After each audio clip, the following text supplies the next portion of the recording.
습니까? 자, 같이 마태복음 25장 31에서 34절 시작.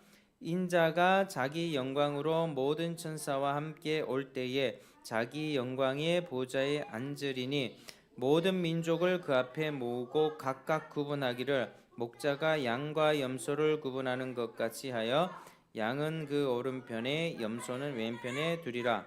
그때에 임금이 그 오른편에 있는 자들에게 이르시되 내 아버지께 복받을 자들이여 나와 창세로부터 너희를 위하여 예비된 나라를 상속받으라. 아멘. 자, 오늘 우리가 84문을 계속 하겠습니다. 지난주에도 84문 했는데 자, 오늘 추가적으로 또 배워보겠습니다. 자, 84문 집중하세요. 84문. 자, 문 같이 시작. 모든 죄마다 마땅히 받아야 할 보응은 무엇입니까? 답 시작. 모든 죄마다 마땅히 받아야 할 보응은 이 세상과 오는 세상에서 하나님의 진노와 저주를 받는 것입니다. 아멘. 자, 바르게 앉아 보세요.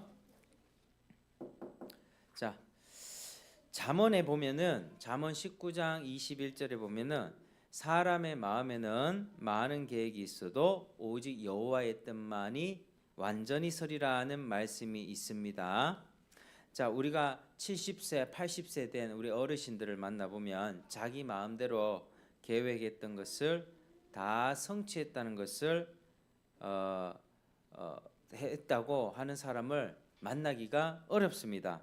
만사가 자기 마음대로 되지 않는다는 것을 우리는 경험적으로 잘 알고 있습니다. 자, 여러분 왜 그렇겠습니까?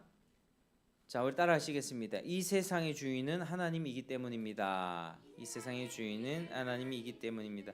내가 주인이라면 내 마음대로 하면 되겠죠. 근데 우리 마음대로 안 되죠. 만사가 마음대로 안 됩니다. 그러나 하나님께서 세상을 다스리시기 때문에 만사가 우리 뜻대로 되지 않고 창조주 하나님의 뜻대로 되는 것입니다.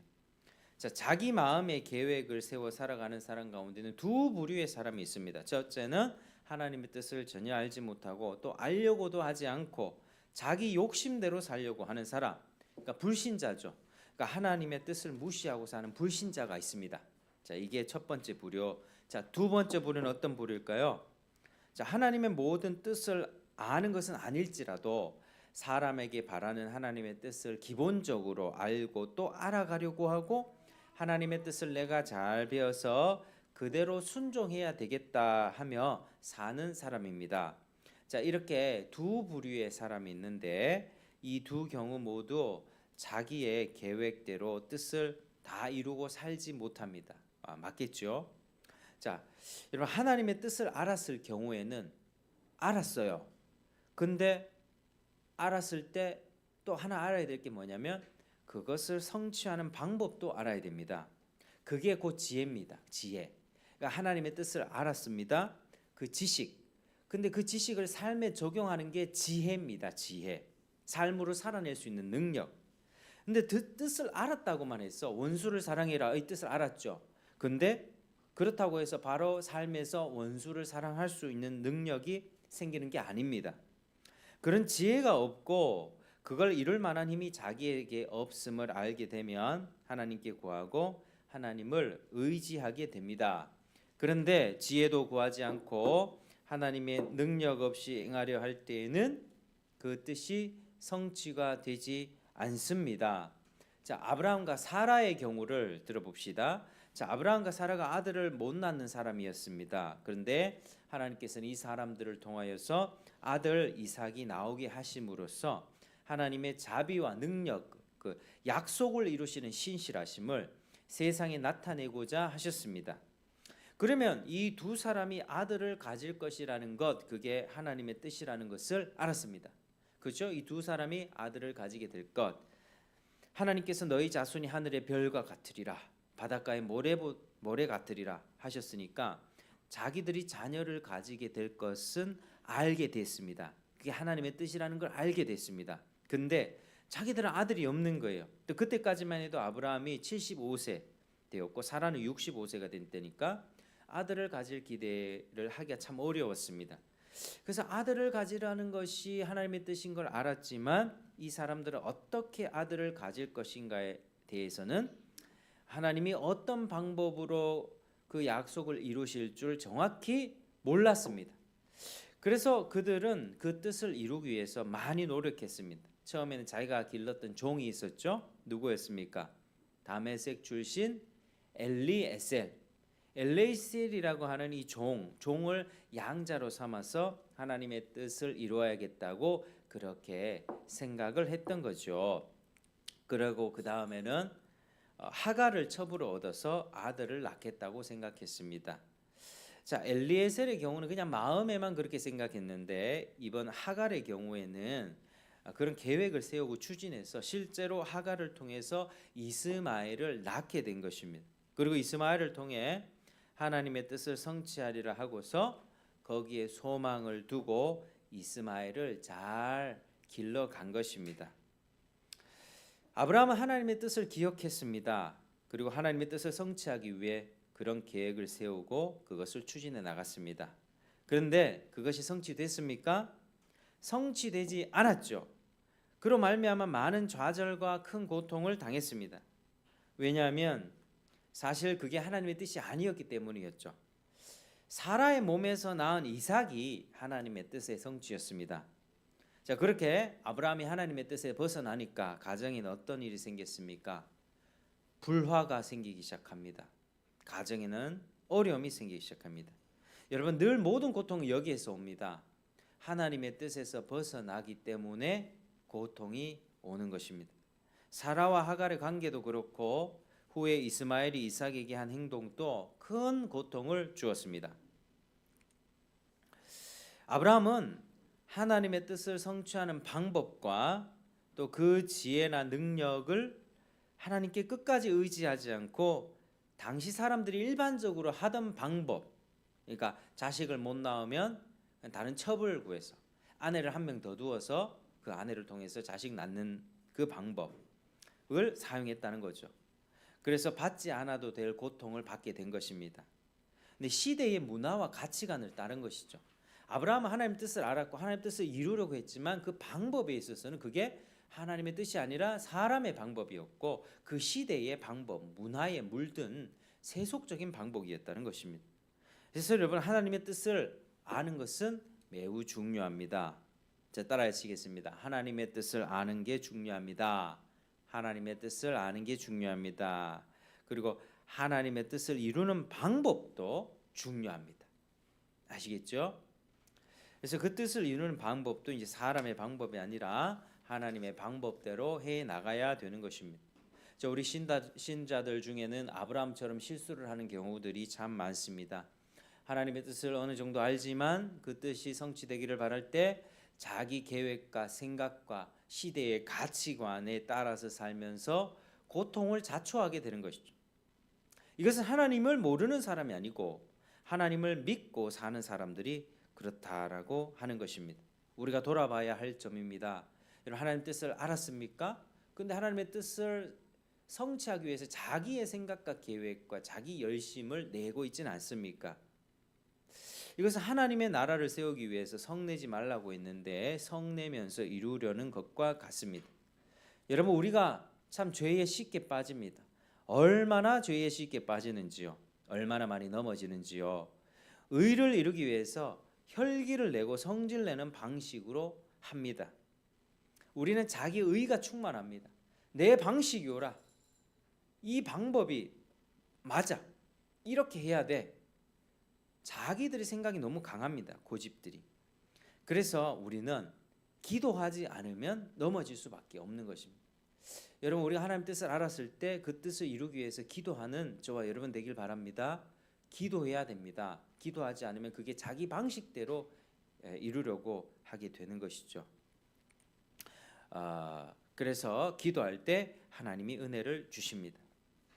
그러나 우리의 못남과 혈기와 죄에도 불구하고 하나님의 뜻은 온전히 성취가 됩니다. 사람의 마음에는 많은 계획이 있어도 오직 여호와의 뜻만이 완전히 서리라. 그리고 하나님의 지혜를 구하고 하나님의 능력을 구하지 않는 우리의 모든 계획은 수포로 돌아가고 그로 인해 많은 고통과 어려움이 생기는 것입니다. 하나님께서는 그런 것들을 보실 때 결코 기뻐하지 않죠. 이것이 이제 하나님의 뜻을 알면서도 전심으로 충성하지 않은 사람들의 경우입니다. 이런 사람들은 안 당해도 되는 고통을 당하게 되는 겁니다. 고통을 자초한 것이죠. 그 죄에 대한 대가.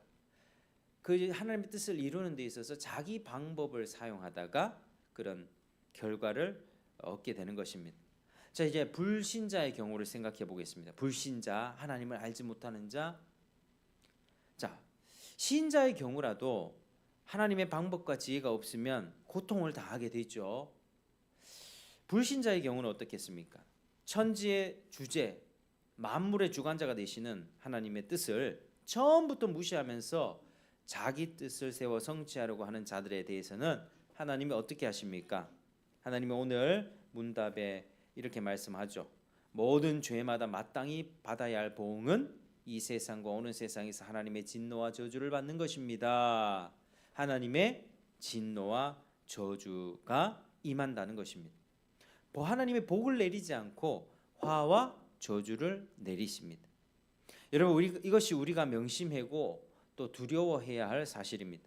이 땅에는 불신자들이 살아가면서 강한 자들이 약한 자들을 억압하고 돈의 노예가 되어서 사람을 부려먹고 성을 상품화하면서 음란한 문화를 만들어내고 자기가 성공하기 위해서 남을 짓밟고 죽이기까지 합니다.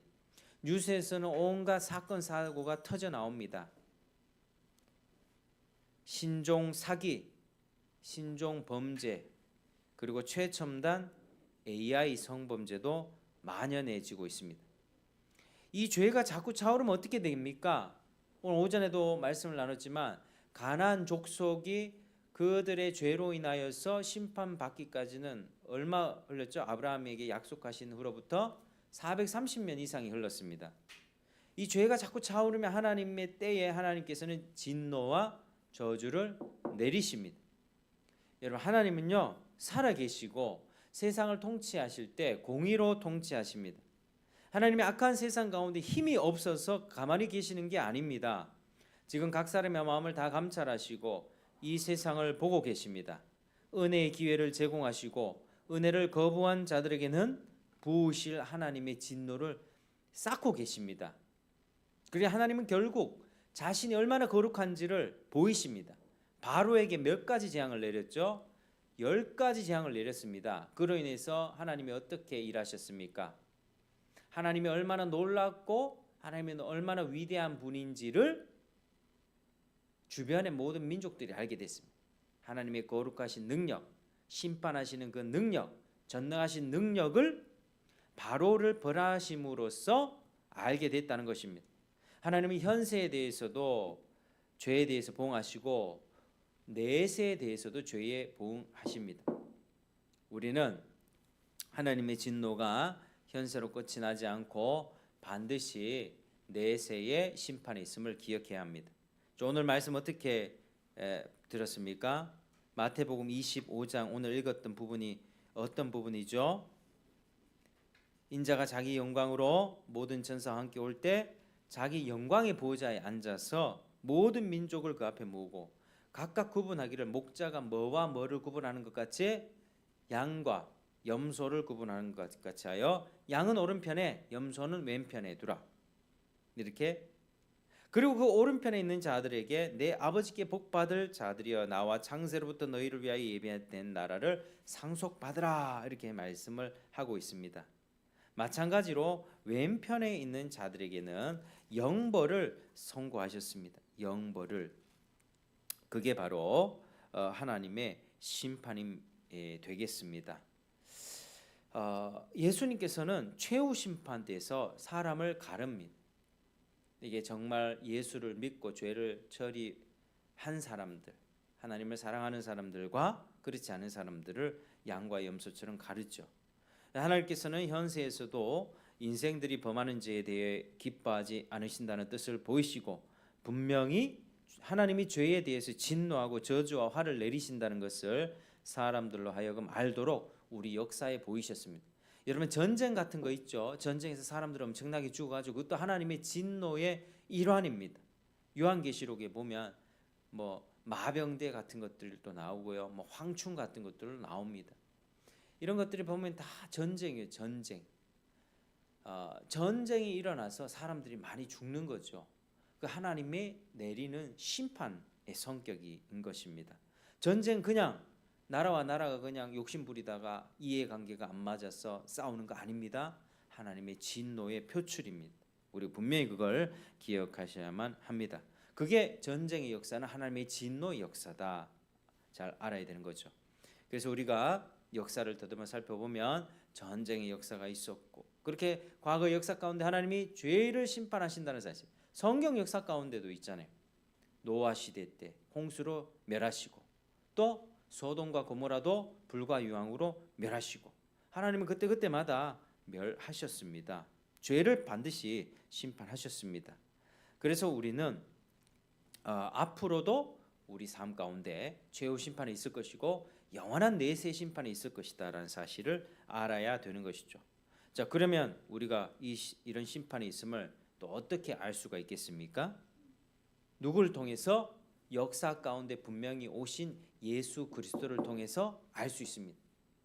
예수 그리스도께서 이 땅에 오심으로써 또 이 땅에 계실 때 하셨던 말씀과 그 이적들, 그리고 십자가 지고 부활하셔서 하늘에 오르시고 하나님 우편에 앉으신 일, 그리고 만방에 회개하라, 회개를 선포하고 복음을 믿으라 말씀을 하셨죠. 이 말씀을 살펴볼 때 왜 하나님이 예수를 통해서 이 말씀하셨습니까? 회개하라, 죄를 버려라, 나를 믿고 영생을 얻으라. 그것은 하나님의 최후 심판의 때가 오고 있기 때문입니다. 여러분, 예수님의 복음은 그저 니는 예수 믿어라, 나는 안 믿을게, 그저 선택사항이 아닙니다. 모든 인류를 향한 하나님의 그런 자비의 굿뉴스, 사랑의 소식입니다. 네가 닥쳐올 심판에서 피하라, 그리스도를 믿고 탈출하라, 구원받으라, 그런 경고를 복음을 통해서 받는 것입니다.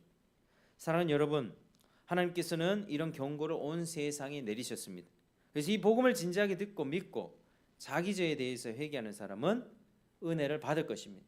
진지하게 받아들이는 사람은 은혜를 받고, 그러나 이런 경고를 무시하고 하나님의 진노를 우습게 생각하는 사람들은 정말 그 진노를 피할 수가 없을 것입니다. 무시하면 끝납니다.